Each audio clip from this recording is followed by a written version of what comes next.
ఈరోజు యేసుక్రీస్తులో ఉన్న వాళ్ళకి అందుకే మనశ్శాంతి. బోలెడంత వేదంలో విపరీతంగా తరుగుతున్న ముఖాల్లో చిరునవ్వు, కళ, కాంతి తగ్గదు. సమస్యల వలయం చుట్టుముట్టినా సరే ఏదో ప్రశాంతతను అనుభవిస్తూనే ఉంటారు. కొంతమందికి అర్థం కాదు, అరే ఈ సమస్యలు నాకు వస్తే నేను ఖచ్చితంగా చచ్చేవాడిని, చచ్చేదాన్ని. ఈ మనిషి ఇన్ని సమస్యలు కలిగి ఉండి కూడా ఎలా నవ్వగలుగుతుంది, ఎలా నవ్వగలుగుతున్నాడు, ఎలా తినగలుగుతున్నాడు, ఎలా ప్రశాంతంగా ఉండగలుగుతున్నాడు అంటే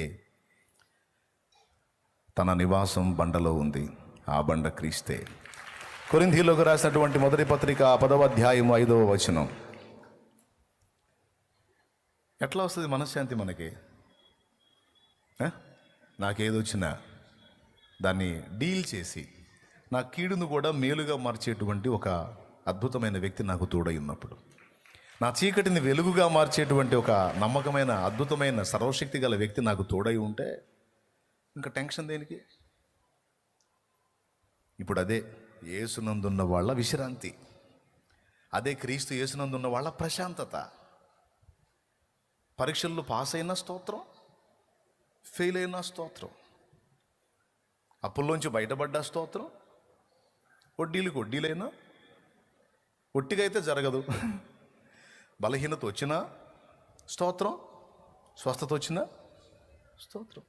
బలహీనత వస్తే ఒక పాఠాన్ని నేర్పడానికి వస్తుంది, స్వస్థత వస్తే ప్రభు కార్యాన్ని చేయడానికి వస్తుంది. అప్పులైతే ఒక పాఠాన్ని నేర్పడానికి అవుతాయి, పరిష్కారం దొరికితే విశ్రాంతి కొరకు విడుదల, స్తోత్రం. ఇప్పుడు ఒక చిన్న మాట చెప్తానండి. అప్పులైతే మనకు బాధ ఏంది? అప్పులైతే మనకు బాధ ఏంది? తీర్చేవాడు ఉన్నాడు కదా. అదే కొడుకు భరోసా, వాడు ఎక్కడైనా తీసుకొస్తాడు, ఎందుకంటే మా అయ్య కడతాడని.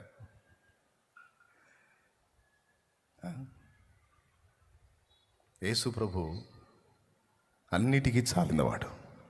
ఆత్మను విమోచించడానికి తన ప్రాణాన్ని మన కోసం ఫణంగా పెట్టినటువంటి దేవుడు శరీరానికి కావాల్సిన సమస్యలకు పరిష్కారం చూపలేడా?